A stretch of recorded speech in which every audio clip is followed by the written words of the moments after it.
One of the things we talk about in training is like, don't say I'm going to be, say that you are. Be unapologetic about the message you put out to the world. You're listening to the Building a Coaching Culture podcast. If you need to compete and win in the 21st century labor market as an employer of choice, this podcast is for you.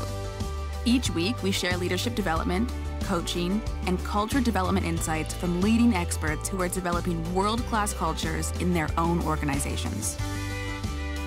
And now, here's your host, J.R. Flatter.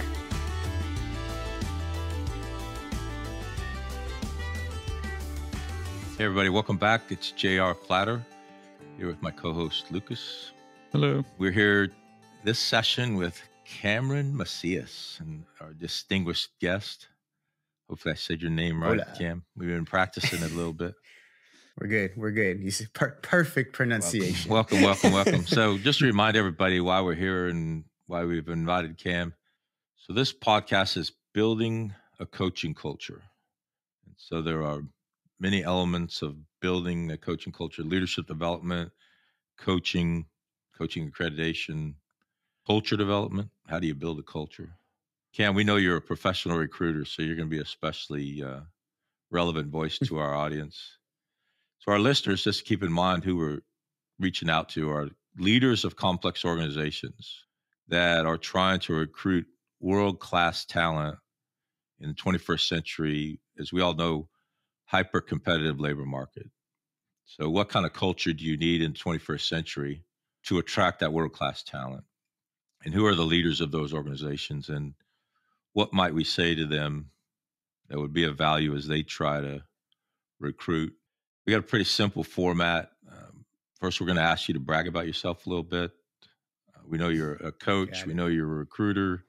We know you got a lot going on. So we want to hear about all that. And our readers certainly, or listeners certainly want to hear about that. We're going to ask you at some point to give them some advice on how to do what you do, one of your secrets of success. And then finally, at the very end, we're going to ask you, who might you request to bring on as a future guest? So as always, Lucas, jump in here whenever. Lucas is our millennial. I'm the boomer voice. I'm not sure where you stand in all that generational stuff, but we certainly got a few different generations here. So Cam, we'll pass it over to you and tell us a little bit about yourself and what you're doing.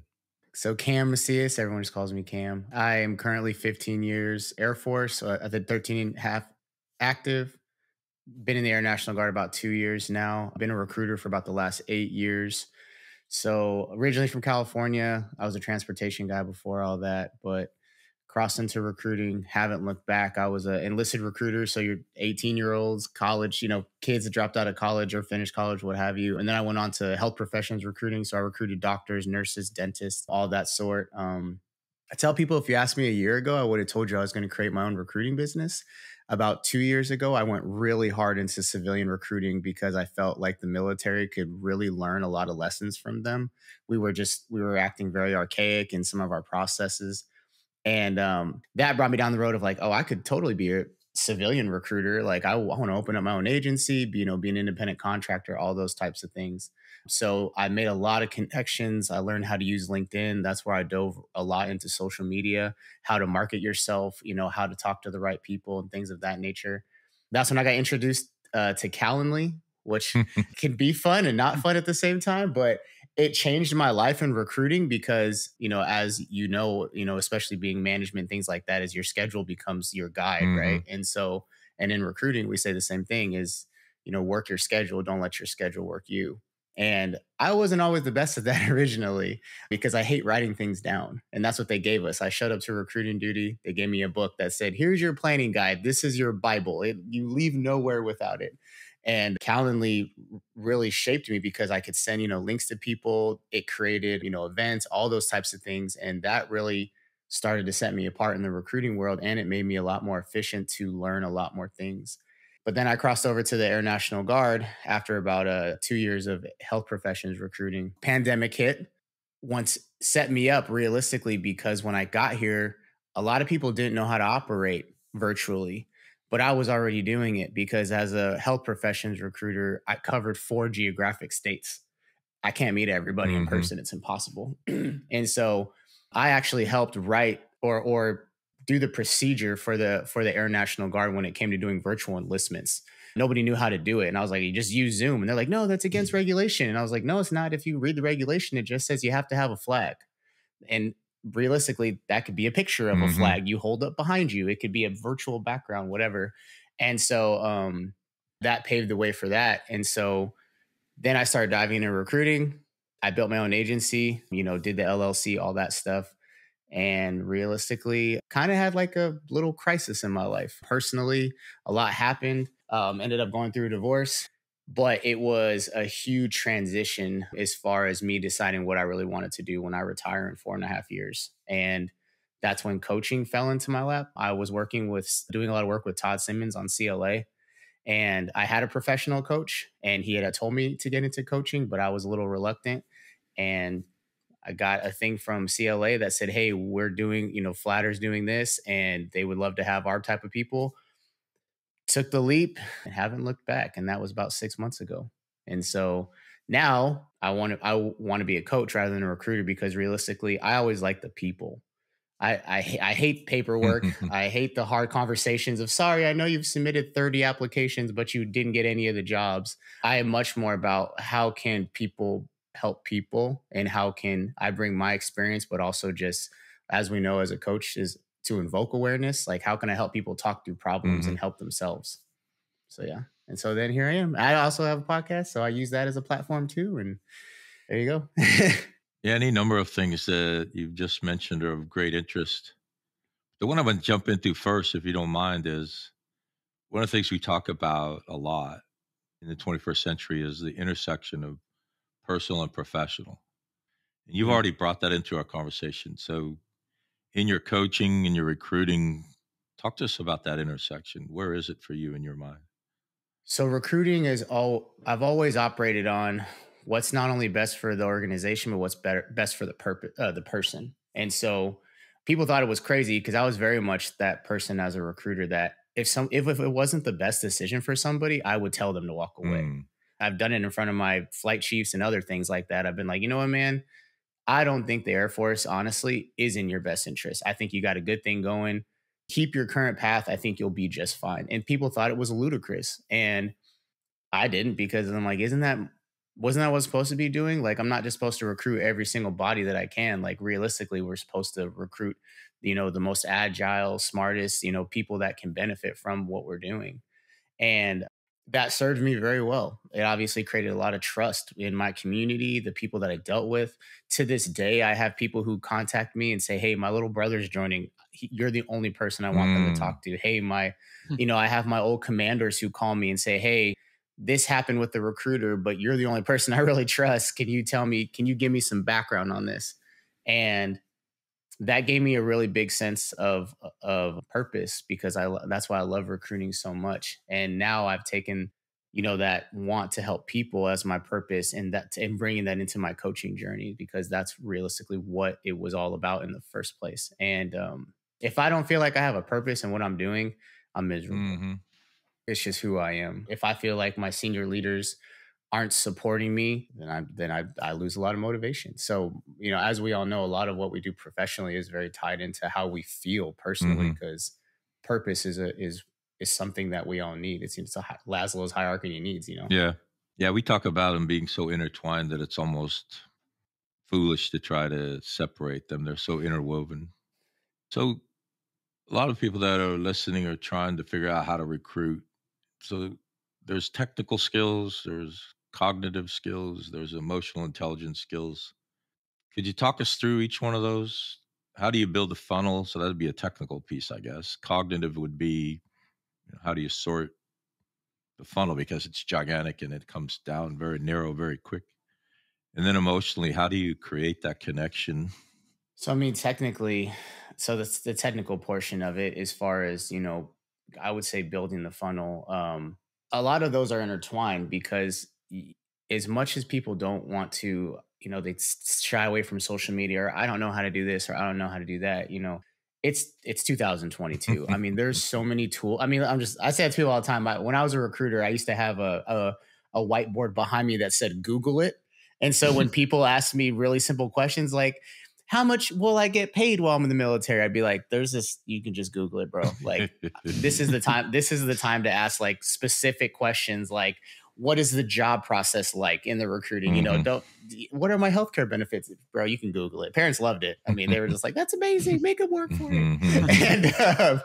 But, to say that is like, there's so many things to help you along the way. I mean, social media generators, and that's how you build your funnel, right? Is what message are you putting out there? I mean, I am still learning and I feel like I'm fairly proficient. One of the tools that I use, I found out the other day that I can pull RSS feeds from coaching RSS feeds, and it will literally produce 15 posts for me of that day on what's going on in the coaching community. And I don't even have to think about it. I don't have to sit there and rack my brain what's going on in the world that I need to talk about. And that's where those things intersect, because if you're talking about the things that are relevant in your sector, people are going to look at what you're putting out there. You're going to become a constant conversation in their mind. It's like, well, what did JR say today about coaching? Because I know he's up to date on everything that's going on. As those conversations in people's heads start happening, they start reaching out, or they start commenting on your social media posts. Or, like Brittany, she sees that I keep tagging you guys and stuff. So she messaged me, I didn't, just to say, hey, I see that you're doing this, you're doing that. If you want to talk, let's talk. And so that's kind of how you get the funnel started, but it's also a part of that reaching out piece, right? And then emotionally, it's just, what are you putting out there honestly, like what type of message are you telling people? I don't know. Gosh, close the door. Sorry. And so that's the weaving together of the personal and the professional, right? It's just exactly. Right 5 years ago, we would have freaked out about that. Like, get out of here. Oh, facts. Yeah. It's just one of those things like, deal with it, man. And so it's a holiday. But yeah, and then it's like, what are you putting out there when it comes to that, to your message? And when someone comments on your stuff, are you just giving them the old corporate answer, or are you giving them actual, like, this is how I feel about this comment, or this is how I feel about this product that I put out. This isn't, to talk for everyone. This is just to talk for me. And that means a lot these days, because a lot of people are so scared to put stuff on the internet because they can always come back to it 15 years later. But if you're able to put it out there in an honest and informative and like non-confrontational manner, it holds a lot of weight in today's world, because people see that you're taking that somewhat leap to be honest about how you feel, and it makes people want to talk to you and look at your company or look at the product that you have to sell. As soon as you had your kid come in, Declan jumped in my 2.5-year-old. I'm like, what are you doing down here? I heard there was a bat signal. Children unite. What you said about, like forming the funnel and everything, that's something that it's kind of difficult, because you've got to have that messaging, and then you're using like these technical tools to scale that out. But sometimes it gets kind of muddled. Like, are we solving a technical problem, or are we working on our messaging? And so that's kind of a challenge for us in marketing sometimes. So do you have any advice, on creating the message? I know you suggested, looking at current news items and things. So anything you could help us there with? I mean, talk about what's going on in your life. I mean, that's the easiest thing you can do, especially when it comes to, like, let's just use a platform like LinkedIn, for instance, like, because everything, you jump into half personal, half professional posts all the time, right? And like everyone's trying to put out a message, but some of the most successful messages that I have seen were literally about what happened to somebody that day. Like a friend of mine, she, to this day, she's very successful on LinkedIn. One of her most popular posts was making banana bread with her daughters. It was just about family, like how this is her family's favorite recipe, and it helps her relax before she has a long work week. And like, once again, that was an honest post, nothing confrontational, but it spoke to a lot of people, because one, there's those people who know what calms them down before a long work week. And two, there's those people who needed a reminder to find something to calm them down before they have a long work week. It helped traject her brand, because people saw her as not only honest and informative, but they started looking at all her other stuff, because that's the point, right? I just need to bring you in so you can look at all my other stuff, because my other stuff is what's going to sell you, not just this one thing. Taking notes again. The social media thing, it's like, I guess from my perspective, sometimes you think about like that stigma of like, oh, everyone's just sharing like what they're eating for lunch and this and that. And it's like, Yeah. I guess, I mean, that's almost what people expect to see. So it's like, how do you tailor those platforms? Like, if you're going to kind of give daily updates, it needs to include some part of your life. Otherwise, it's kind of manufactured, I guess. Well, I mean, don't be afraid to use other people to and they say to your advantage, but it sounds bad, but it's real. Like I have, we call ourselves like our little tribe. There's like 4 or 5 of us. I'm still in the military, recruiting and coaching.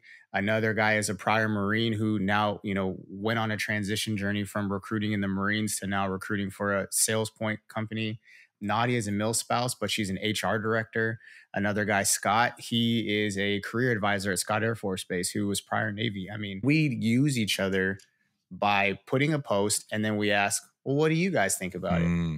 What's this person think about it? And you meet these other people along the way. And I met all those people in comments on LinkedIn, and I've known them now for 2 years, and they have helped me not only get better, but vice versa. And so don't be afraid to not make it just about you. Like put whatever you want and then be like, well, what do you do? The banana bread recipe. What's one of your favorite recipes? Hey, what do you do to calm down for a work week? It doesn't solely have to be about what's going on with you as it is about pulling people into what's going on, because the more people you pull in, their people see it and then their people see it. And so it becomes this domino effect. And that's the point of it all. And I was just writing down, you said, tell a story about making banana bread.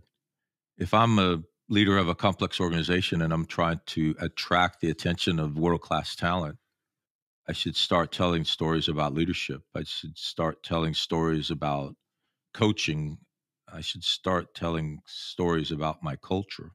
So that attracts people who are interested in good leadership. They're interested in good coaching. They're interested in strong culture as a attractor to my organization. And that's powerful insight. And also I wrote it down as tribal dialogue. I don't know, I'm not sure what you would call that, where I'm just forming a little tribe and talking amongst ourselves and attracting attention. I told you at the beginning, I kind of had this personal dilemma that I went to. I mean, that was 10 months. I was going really hard on LinkedIn. I mean, people knew who I was, all that thing. And I just stopped it one day. I said, you know what? I got to take a break.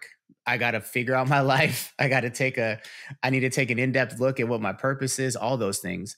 And when I came back, it was arms wide open for my community, but those people never left my tribe. I mean, I text them every single day, even during that time. And we all keep each other involved in everything we're doing. Like Scott, because he's a career advisor, he always does PowerPoints and LinkedIn Lives and things like that. And without even requiring us to do anything, we become moderators for that thing. We become facilitators. And so now, the other day, someone turned me into an avatar. She tagged me in a post and she was like, these are, and it's nice because she's like, Coach Cameron Macias does this, and it's like, it just flowed because that's the message I put out there. One of the things we talk about in training is like, don't say I'm going to be, say that you are, put that message, be unapologetic about the message you put out to the world. And I have been. And so it was nice because, and I messaged her and I was like, you just make me like an avatar? And she's like, yeah, I hope you like it. And it's like, I didn't ask for any of that. I didn't ask Scott to be on the panel. I realistically have never really even tagged Jennifer that much, but because she saw the tribe that I was with, she automatically pulled me in. And now I think the last 4 or 5 posts that she's made, I've not only been tagged in them, she made me an avatar. I got like 25 connections. And every single post she's put out there says coach. And that was all just off of like my little tribe that we just talk and we help each other out. Yeah, that's pretty cool. I don't even know if you noticed it a few minutes ago, but you apologized about thinking about yourself. A lot of us do that. I'm not pointing the finger at you. We all do that. And that's we talk about being unapologetic. And it's one of my latest rants that there's nobility in work. I heard somebody say this morning, it's the gig economy and everybody has a side hustle. Well, guess what? That word hustle means, to borrow a term from Damon John, rise and grind, right? So we all got this big W in our life, yet we keep apologizing for it. And I don't know. I'm not sure where that's going in our 21st century workforce. I know from my standpoint, I feel like that's something that comes from the military Mm, because we're supposed to be more sure. team Hmm. dynamic, you know? And so it's funny you say that because that's actually something I try and break a lot when I talk to people. I'm like, no, man, like, do you, boo boo? Like, Hmm. Hmm. don't be afraid to put your message out there. As long as you're not like downgrading your team or doing Hmm. anything malicious, like, there's nothing Mm. wrong with like you standing on both your feet and killing it. But then I do the same thing, and they're like, stop it. It's easier to give other people advice than I yourself, know. right? Well, we talk about work, family, self, and taking care of self is not selfish. And that No. means fiscally, right? Taking care of Yeah. yourself fiscally. I was in the Chamber of Commerce for a long time, still am, was on the board and was the chairman. And I used to, every time I would give a speech, talk about the for profit businesses because everything comes from for profit taxes, Yep. 501(c)(3) donations, any of that, right? You Right. got to have a profit before you can give it away. So Yep. I'll get off my soapbox. And I guess like something you said earlier, Cameron, about like, when you're posting on social media, like you're almost like trying to connect with these smaller communities. You're not just like talking to 10 million people, you're talking to maybe like a couple thousand or hundred. Hmm. And so you're more like service oriented to these like groups than like just saying like, oh, here I am, like here's Two Roads Leadership and we're providing this. But it could be like that we're kind of in the community, and I guess in that way, like even though you're out there and trying to get profit, like you're giving back, and like there's an interactive piece to it. I think it's just more. It's like it's giving back, but it's also just like working in tandem with. Right. I'm a big proponent of collaboration over Mm, competition. So what? How can I help you? And you can help me. Like what are we doing together? You know. So like just like how I think you guys are doing the coaching class with Glenn's company, right? yeah. You know, like that's good, you know, because now you guys are not only talking about it, but now you have Glenn. You know, Glenn is also pushing it out in his company. Same thing with like CLA, you know, those are those type of things, you know, but it's also like, say a class just gets done and you have these people on LinkedIn. Why not ask four of them, hey, we just got done with the coaching class, you guys were in it, what did you think? You know, how did you, you know, whatever, like put yourself out, you know, put yourself out there. Hmm. Obviously you have to be prepared for what comes back. You know, somebody might say, oh, I felt like, you know, JR goes on a lot of rants, all right? You know, there's these things, but realistically, that's okay because guess what? Someone might say like, oh, blah, blah, blah, blah. But there's someone like, you know, probably me will be like, yeah, but dude's got a PhD, you know, dang near in leadership. You can't even fathom what this man's thinking half the time. Those are those types of things, right? Like I put a post the other day about the like LinkedIn's coming out with a new audio meeting thing and just like Clubhouse. And I was like, I'm kind of excited about it. I wonder how it's going to be because Clubhouse was cool, but it got kind of ruined really quickly. And realistically, half the people that commented were like, I think it's going to be trash, just like Clubhouse. But that's okay because it's inspiring thought and it's bringing people to the conversation. I think people get it misconstrued that the conversation doesn't always have to be positive for it to be a good Hmm. conversation. Yeah. For the boomers, the Clubhouse platform is kind of like a live podcasting tool. So instead of just like going and live streaming, you're just live streaming your voice and people can join and like chime in. It's just it turns so like monopolized though because it's like if you didn't have an invite when it first got open, like and you did have an invite, like you almost like could take over the entire platform because you could create all these your own things and then like you could lock people out where they couldn't talk if you didn't want them to. And I was like, this kind of ruins the whole point of this. Like, isn't it supposed to be like an open conversation? But that's also the people who like, you know, what is it? One baby ruins it for everybody. It's the person that like, you know, spouted out slurs and all types of Hmm. other crazy stuff where people like had to lock it down. So we'll Yeah, see. this is why we can't have nice things. That's what I It's, say. man, I got 3 kids. That's why I don't have nothing nice. I lock my door with all my camera equipment. I'm like, nope, you can't come in. So one of the things we also talk about is freelance coaching entrepreneurship. It sounds like you started down that path.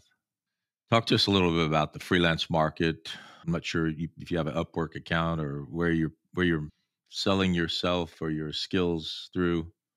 And then entrepreneurship. you started an LLC, I think I heard you say. So talk us through that a little bit. How hard was that? How easy was that? So my initial LLC was for recruiting, and I have my podcast that I do is also my best friend, also my business partner, and so our deal was that I would do all the podcast stuff, I would record, find guests, do all that, but his job was to build the LLC. So I think he did it through like what's the like Zoom Legal, is that right? Is that yeah? So Yeah, he did like like Legal Zoom. Legal Zoom, that's what it is. Legal Zoom. So he did it through Legal Zoom. He paid for like where he could actually ask somebody questions and whatever. And so we built our LLC in Delaware because California is just so expensive. and he was in Miami at the time. So I was like, nah, man. So that's when I started really trying to recruit. I ended up recruiting for a buddy of mine who owned a tech business in Pittsburgh. So that was nice because it was really easy. Didn't have to go through any channels. He called me, said, I've tried to hire 2 people. They both were trash. I trust you, make it happen. And I did. And so that was really nice. And I got it. I found a guy in 72 hours. His contract was supposed to be 6 months. It's now going on 1.5 years. So that was good. But after that happened was kind of like when, my personal stuff happened. So I took a break from that, realized I didn't want to do recruiting anymore on the civilian sector. So for coaching, as far as it's concerned, I went through coaching training and, been learning and things like that. And now I've decided to start kind of putting it out there to see how building clients works. And I'll be honest, that was a humbling experience to say the least, because I can do recruiting. I have no problem with that. You put me in a room full of recruiters, I can outshine most of them. Coaching is hard was hard because I'm 33 years old. I'm not even retired out of the military. Yeah, I have gray hair, so I can blend in with most crowds. So I'm good. I had a colonel that told me that back in the day. He said, Cam, don't ever color it, use it to your advantage. And I said, okay. But, I'm expecting that when I talk to somebody, they're going to be like, what's this kid got to offer me? Like, what is this 33-year-old guy going to do for me? If I'm talking to like a CEO of some sort. And I had to get out of that mind frame because I know what I offer, and I know where my mind works. I know what experience I have. I know the books I've read, the classes I've taken, all those things. That was a realization I came to a couple of weeks ago. So now it's like you said, the unapologetic part of it. So I put it out into the world. I don't have an Upwork account yet because I want to build it on my computer. But, I already came up with a company logo. I already have it on my stuff. Like I told you guys, I've already been putting it out on LinkedIn. Like I'm a coach. I do something called Coffee with Cam. That's how I connect with people. So like when I'm in the LinkedIn comments or connecting with people, things like that, I say, hey, let's have a virtual coffee. And at that point, that's when it's not a call to necessarily bring in business, but it's a call to learn about the other person, at which point we obviously are going to swap what we do. And at that point, that gets them talking, or, they write a post about it. And that's the point, right? Like we talked about, is you want it to spread like a spider's web. So, and that's already been nice because I've had a couple people who messaged me after we've done one of these and said, hey, I just sent your information to a buddy of mine, and vice versa. And I'm also not in a huge rush. I don't want to go too hard. I have 4.5 years until I'm retired. So I want to do it right. I want to build a brand, build the message, build it up to the point where it's not rushed. And I feel like it's been done right. So that's where I'm at right now. I'm in the building stage. And one of the things you say, but indirectly, is you can change directions in this freelance market. And I think that's when we talk about, so I'm at the tail end of the boomers. So people my age or older. Poor JR. I know, right? Everything hurts now. But you lived in the same place and worked for the same company your whole life, right? It wasn't unusual to have 30, 40-year tenure. But technology, the freelance gig economy, that's not going to happen in the future. So your mindset of, hey, I want to be a recruiter and I'm really good at it, but now I want to be a coach and I'm going to get really good at it, take my time to get there. That's the future, I think. So as we build a culture, how can we support that kind of flexibility in the organization that's going to be there, hopefully for 40 or 50 years? But I'm allowing the flexibility for my workforce to change directions like you just described. That's a challenge. I mean, it is. I mean, it's because we've also it's like social media and the internet has both empowered and depowered people, because we've told people you can be whatever you want. You can create a business online, never step foot out of your house. But we've also told people that if you don't automatically have these talents, you're never going to learn them. Mm. Or because a company needs this and only this, you're never going to get a job because of that. I see a lot of posts right now where it's like people are applying for jobs when they have 80% of the requirements. Mm-hmm. And so, and there's an argument there, because it's like, managers, would you hire them? Would you not hire them? And it always comes down to, well, it should depend on the person, because if somebody has 80% of the requirements, but I can tell that they're motivated and they're going to kill it. They'll learn the 20% quick and whatever. That's what I want. I want team dynamic. And there's a struggle with that, because there are high performers who are not good leaders. Yeah, very much. And nobody wants to say it. I mean, it just is what it is. And especially when you come out of an organization like the military, that's what we're built and bred on. Be the top person and you're going to be the highest ranking that there is. When in reality, there's like this shift, but people are a little hesitant to it, because does it demotivate your top performer now? Because now you're telling them that they're not a leader. Like, hey, you're really great at recruiting, but realistically, you're not good at leading people. Mm-hmm. And so it's hard, because it's like, which pill do you swallow? And realistically, companies, they're about revenue. And it's like this slow trickle effect where they're like, well, I'll take the risk of possibly demotivating my top performer, but hiring someone who can lead 10 other people to be top performers. And then the struggle is also, but you don't want to demotivate somebody either. So how do I not demotivate this person, but don't turn them into a leader, but keep them producing? It's a whirlwind effect. Yeah, but I think when you think about the whole person and how the whole person can fit into an organization, that's why we talk about the 4 pillars of a person's life. What are their principles? What are their technical, cognitive, and emotional alignment? Like, what do they want to do? What are they really good at? Yeah. Their work, family, self-balance. And then the vision that they have for their own life. And how can that vision contribute to our organization if we are a for-profit, a non-profit, whatever we might be? And I think if you look at all 4 of those, you can figure it out. And like you said earlier, is this the right place for them? So there's some people that they want to spend their entire life behind the wheel of a patrol car being the best patrolman they can be. God bless them. They want to be the best coder they can be. But a lot of them want to be leaders of coders and leaders of patrolmen. And so are we asking the right questions to the right people? And if they do decide they want to stay in that technical space their whole life, are we encouraging them? Are we supporting them? Rather than saying, man, you could have been so much more. No, you're right. And that's like, why don't we have more opportunities for people who just want to grind? Exactly. I mean, like I have I have a buddy who I'm coaching now, and I had him do a career values assessment, and he's a leader, he's a manager. And I said, hey man, I'll be real with you. I read your thing. You don't even want to be in charge of people. And he's like, I don't. He's like, but I'm not going to get promoted if I don't go to this position. And I said, all right, then we need to like evaluate what your dream job is, like legit, like take away any titles. Just tell me, we need to talk about exactly what you're looking for, because we need to try and find a position that's going to meet those requirements that realistically probably doesn't have you in charge of people, because it's going to just drain you for the rest of your life. And he was like, for sure. Yeah, I think it's like, what is the personality type?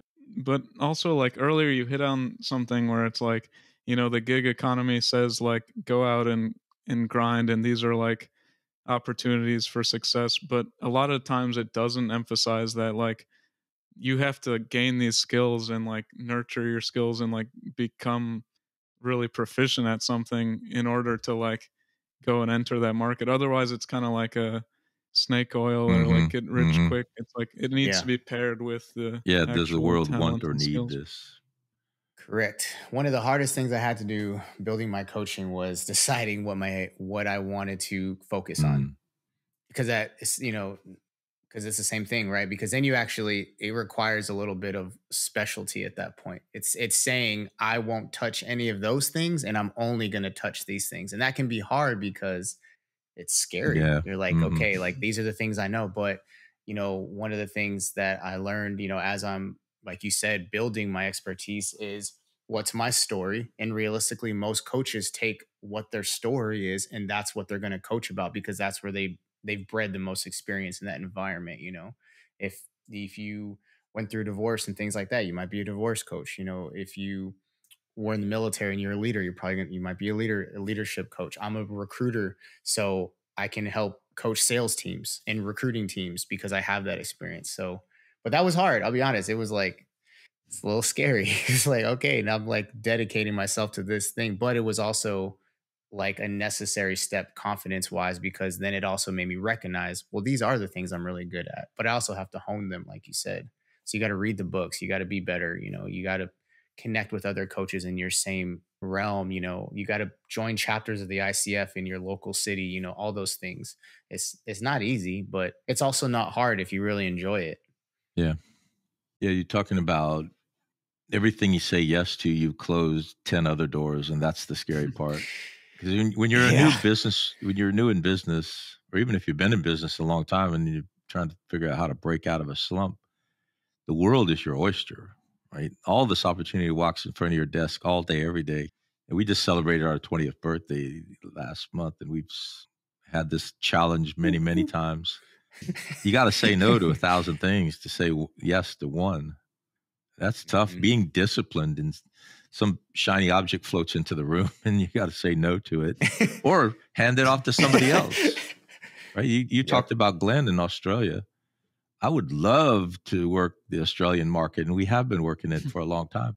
But 5 p.m. here is 7 a.m. there. You can't do an 8-hour boot camp in those kind of hours. Yeah, I'm going to teach from 5 p.m. to 1 a.m. when we're doing that Australia cohort. But then Glenn and his team are going to do them, right? That's the only realistic way to do that. Have somebody local that you trust and can partner with. And so say no to that opportunity. And for an unapologetic capitalist like me to say no to that revenue, that's hard to do. But it's the right thing to do. So I'm looking at the clock, and one of the requirements of being a distinguished guest here is you have to give up one of your secrets. What's one of your secrets to success that you could share with our listeners? Don't ever be afraid to reach out to anybody. Tell us a story. Tell us a story about how you've done that. So my podcast, when I built it was me and my best friend, Roy. All we ever do is talk about recruiting. I mean, we'll talk about personal stuff every here and there, like, yo, how's everything going? But realistically, he's still on active duty as a recruiter. I'm in the guard, and we love sales, the psychology, all that stuff. So anyways, we're talking one day and I was just like, man, we should do a podcast, bro. Like, I swear I have these same conversations with a lot of people. People would love to hear us talk about it, especially military who are looking to transition to the civilian market, because we don't really get a lot of training on that for that portion of it. And so that was on a Friday. By Sunday, I had already booked our first guest, who was the previous SEAC, so Truxell. So I messaged him off a whim, just said, hey, sir, I see that you just retired. You were the SEAC. We're doing a podcast about military people, leadership, recruiting, so forth. You have obviously done a good job. How would you like to come on our podcast, be our first guest, and so forth? And John messaged me back, sent his phone number, said, hey, send me the link. Let's do it. And so the first guest for our podcast was the highest ranking enlisted member there was in military. And that was literally just, I reached out to him on Facebook. Mm-hmm. I just said, hey, Chief Master Sargeant of the Air Force, the same thing. I sent her a message and she said the same thing. She said, hey, send me your calendar link. Let's shoot for the summer and then we'll go from there. Todd Simmons, same thing. He'll tell you that I'm the most unapologetic just hounder ever. I mean, I messaged him in July of 2020. He said, I'm working on my book. I can't do it right now. Message me in October. I said, cool, man. Sounds good. I put a calendar reminder on October 1st and I messaged him on October 1st, said, so how about that coming on my podcast? And he said, you really don't quit, do you? And I said, no, like, unless you give me the hardest of all no's, expect me to come back to this conversation at some point, because that's the worst that can happen. Someone says no. And I mean, and it's not horrible, but people are so afraid to reach out. Yeah, there's a retired FBI agent. I wish I had the book here. I'd probably do if I looked around, but it's he entitled his book "Never Split the Difference." Oh, I know. Oh yeah, That's a you've great read book. it. I knew you were Okay, gonna yeah, I say love that. that book. Oh, I yeah, love I've that read it. philosophy. One of the secrets of success that it's not uncommon what you just said, and that is this willingness and ability to take that kind of risk. There was a point in my life where I thought I was going to go run for Congress, and I started investigating that. Almost every member of Congress said, I can be a congressman. Somebody didn't walk up Yeah. to him and say, Cam, I think you got what it takes. No, they voted for themselves. And so that's a Yep. really important insight. Vote for yourself and ask for the vote. Yep. All right, Lucas, it's our tradition. You get the last question. So what do you got for Cam? So I'm kind of on this thought process lately that we can kind of pull in like pop culture, movies, Marvel, whatever, video games, stuff like that, celebrities, like pull in some of those stories, some of those things that we're interested in on the side, like our hobbies, like, and incorporate that into leadership and incorporate that into whether it's case studies or what have you. Have you seen a movie or read a book that's inspired you and kind of made that connection like, oh, that really applies to coaching and leadership? So I just started reading The Heart of Laser Oh, I Focus love that Coaching. book. Yeah, I mean, I was, and I'll tell you what, I'm not a good reader. I'm just be real about it. So I do audio, but I don't really read. I do audiobooks. That's my biggest thing. And thank God I was born in this age, because I was be so uneducated if I wasn't. And so, and the author, she reads it, and I like when the author reads their books, but if they don't have a lot of tonality like I do, I can get bored. I'll be honest. It is what it is. But God, man, that book is like really helping me out. Like, I love like everything that she says. I feel like she's speaking from my soul because I'm also, one of the great things I loved about working with Flatter and 2RL was that like, as soon as I got done coaching, I was offered the opportunity to help the military who are going through the coaching program. And that's been amazing because like me and the guys that I'm coaching have really connected. And a lot of the things that I was telling them about how I then heard in her book. And I was like, okay, I'm not crazy. I'm not like steering these guys down the wrong path. And so it really is motivating me, because it really is just like the book really hits the point home of like walk into every session completely neutral, take away all biases, ask those questions, be direct if you really have to. I mean, I was direct with somebody the other day as they were talking about how they were irritated about something because somebody was making a decision. They didn't feel like they were giving foresight to it. And I said, does it always make you mad when or upset when you feel like someone's making decisions that they haven't thought about third order effects about? And he was like, yes. and then he went down a thing and he was like, yeah, man, let me tell you another example. And like, but he thought about that and he's like, maybe I need to stop worrying about it so much, like if it's everybody else's life. And I was like, probably need to. So that's right now, that's the book that's really kind of pushing them. And it's the first book that I'm reading about coaching. And I'm glad that it's my first book because I feel like it's driving the point home really hard. Jared about to pull it. Yeah, I know. Yeah. Oh, I know. You kept saying it so much. I had to. And then Jean, she had it too. So I was like, okay. And so Marion Franklin. Marion Franklin. Yep. And then Never Split the Difference. That was a big one too. I'm going to have that one up next time just so I could show it to everybody. It's one of my favorite books. Great. Thanks so much for coming on. I think this is going to be an amazing conversation we just had and going to be a great interest to a lot of different people. Oh, it was dope. I'm glad we figured out the Calendly thing. Yeah, no kidding. Yeah, I'm still trying to figure that out. Well, that concludes this episode of Building a Coaching Culture. I truly hope that this episode was helpful to you. If it was, be sure to follow us wherever you listen to podcasts. Maybe stop and give us a rating or a review and share this podcast with someone who might find it helpful as well. Thanks again, and we'll see you next time.